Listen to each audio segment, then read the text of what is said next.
Libya, for some reason, it was okay for Hezbollah to take over Lebanon, for Tunisia to fall, for Egypt to fall. There's a problem in Bahrain. There's issues in Algeria, but when it comes to Libya, we have a war going on. You can't justify this war on the basis of human rights. I am just as concerned about what Muammar Gaddafi is doing when he drops cluster bombs on civilians. It is gruesome, it is barbaric, and he ought to pay for that. But Libya's 2 million barrels per day, it is oil, goes exclusively to Europe. And it is, in fact, part of the problem that the world faces is volatility and energy prices. But what's now happened is that the president made a, 7 or 10 day campaign with U.S. assets and then vanished. And now NATO is taken over. And the French are sending in some people, but we don't know who these people are that we're supporting. We don't know whether they're going to be on our side or not. We certainly know that Gaddafi is not a great figure, but I used to be critical of both the Clinton administration and the Bush administration for not having a defined mission. Well, in Iraq or Afghanistan. Now, I am absolutely clueless. What does Congress do about this? Well, there's a lot of, this is not an issue that is partisan. There are a lot of Republicans and Democrats that support what the president is doing. John McCain, for one, is a supporter, I believe, of the president's position. He doesn't think he's done enough, actually, at this point, I don't think. But I believe that there should be some sort of a significant debate in Congress and a vote on whether we should be there and continue to. Well, we're not there, but what our position should be vis-a-vis the NATO countries and Libya, because indirectly we are supporting this effort through NATO.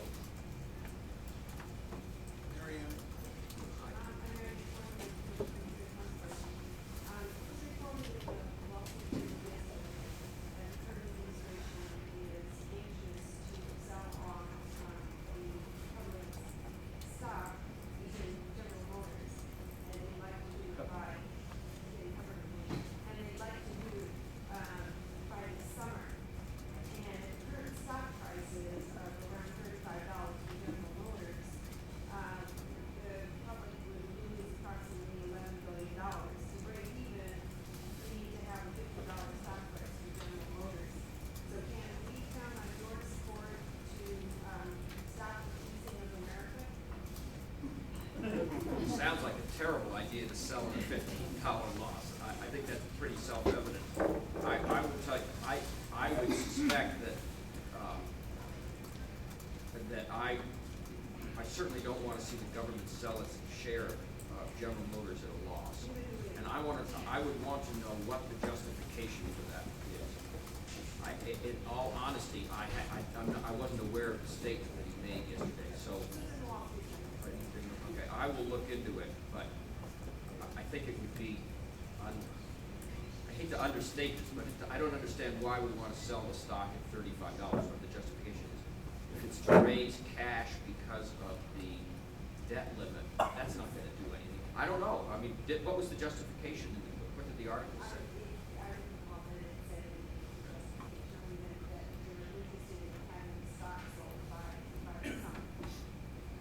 I would have opposed the bailout of that company to begin with. And by the way, so we remain bipartisan here, it was President George W. Bush that initiated that bailout at the very end of his administration. But I would not have supported it. I think General Motors would have made a very great, what could have been turned into 7 or 8 extremely lean, profitable, well-run automobile companies. As it is, they've eliminated Oldsmobile, they've eliminated Saturn, they've eliminated Pontiac.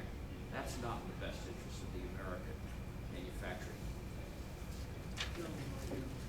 Sir, I have about 3 or 4 little, I'm looking to make 2 points and ask a few questions. Number one, as far as the bank bailouts are concerned, anybody knows what happened when Lehman Brothers collapsed? Anybody knows what LIBOR is? It was under 1 prior to the collapse. The bankruptcy. By December was up over 4. Massachusetts, the state of Massachusetts, could not borrow money from a bank because nobody was lending anything, just because Lehman collapsed. What would have happened if Citi or Bank of America, there are not enough apples or enough street corners for people to be selling? That would have been the really Great Depression. So the bailout, as tasteful as it is, was a good thing. Now, one of my questions is this. President Obama, after the passing of Obamacare, said that the government was going to invest $30 million into looking into tort reform. And I haven't heard anything from either party with regards to that. Now, if anybody wants to go to hhs.gov and type in on the search box tort reform, to make a long story short, before, were you in the Congress in '05? Yes. Okay, the joint session of Congress, the head of HEW and, Medicare and Medicaid spoke before a joint session of Congress, to make it really short. Just in those two entities and just looking at heart disease, the government would have saved $500 million in 1990 had tort reform been in place. The head of these departments, in concert with the professor from Stanford, did a long and intensive and nonpartisan study of this. I haven't heard anything about this since. And that is just an incredible way to save money. They have allowed that. Now, I'm just beginning to wonder if you guys are under the heel of trial lawyers.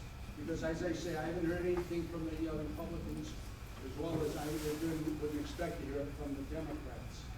Now, my real question is this: since you're in manufacturing, I saw an interview by, it's not manufacturing, but one of the founders, or the founder of Home Depot, who said, was on Bloomberg a month or two ago, he could not start his business today because of federal regulations.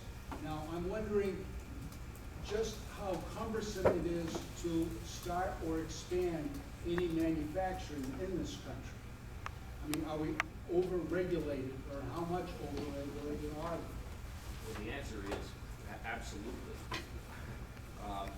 One of the problems, let's give you one example.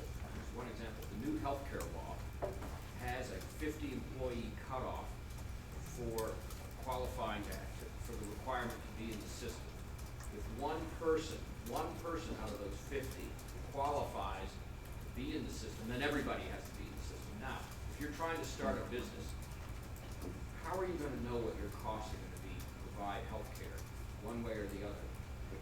The healthcare system that we have today is not, or had before, is not satisfactory.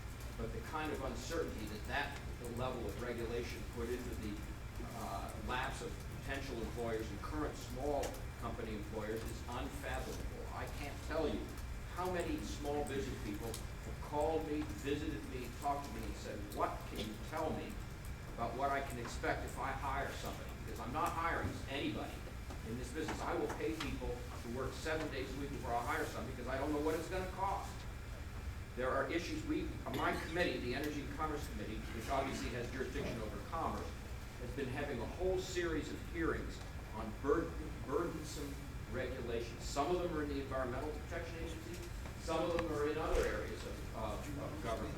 But we are looking for practical regulations to address that are unnecessary that we can repeal. And if you have your suggestions, you should put them on paper and we'll consider them. And I ran for Congress, by the way, back in 1994. I had left government, again, it was in 1992, and I was working in my business over in Dublin. And one day I went to the Xerox machine, and there was this huge placard that was a foot long above the thing, telling me that it was possible that I might not survive the act of copying a piece of paper because of all the dangerous things, knives that could turn and cut and something. And I said, why is this thing here? He said, because the federal government told us we have to put it up here, otherwise we'll be out of compliance with OSHA regulations.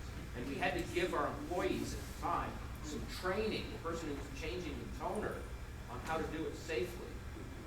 And we are competing in a global economy, and we can't have this kind of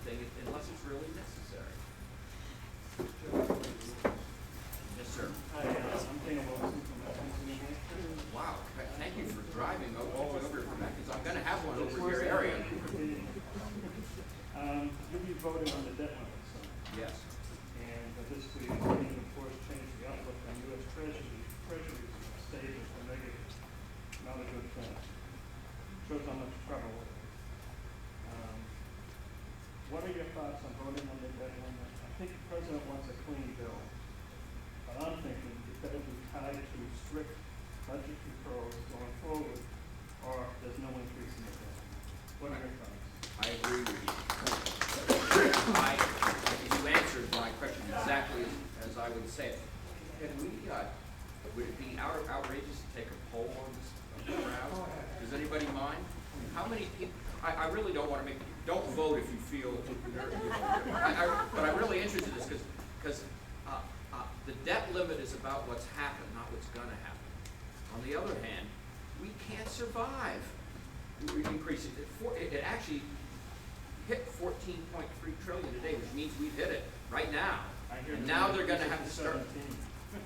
And you know, interestingly enough, I believe on Friday of last week, the debt went up by almost $40 billion in one day.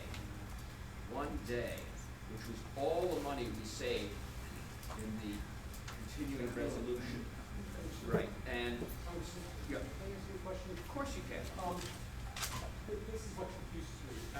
When Bush took over, Clinton had budget surpluses as far as the eye could see, and Bush thought it was necessary to reduce taxes. And since that time, we've had budget deficits. In fact, Cheney, Vice President Cheney, is known to have said repeatedly that the deficit is not important. Then all of a sudden, when Obama's in here, all of a sudden there's all this hue and cry about deficit. Okay. Firstly, I was in Congress during that period of time. When I started out on the budget committee, I was there for 8 years. The Clinton administration submitted a budget with deficits as far as the eye could see. Big deficits. Big deficits. Including in those deficits, this was 1996. What happened in 2000?